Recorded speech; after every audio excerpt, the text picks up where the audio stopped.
Hey, this is Mitcha from Soundbridge. Before we begin the tutorial, please take a moment to subscribe, like and click the notification bell so you're notified every time we release a new video tutorial.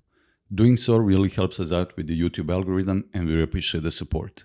Let's continue with the video recap of our latest blog tutorial where I will show you how to make your bass wider. In music production, it's a basic guideline that low bass frequencies should be retained in mono. This is mostly true since it allows seamless integration with multi-speaker club systems. However, many modern electronic music genres tend to have super wide stereo bass sounds, and in the following tutorial I will show you how to make your bass sound wider. The project shows that I duplicated the original bassline channel and transposed it for plus 12 semitones. I then applied the Haas effect to the duplicated channel to make the stereo image wider. In addition, I applied low and high pass filters to the original and duplicated versions of the bassline and mixed them accordingly. Let's hear them first solo and in the contents of the full mix.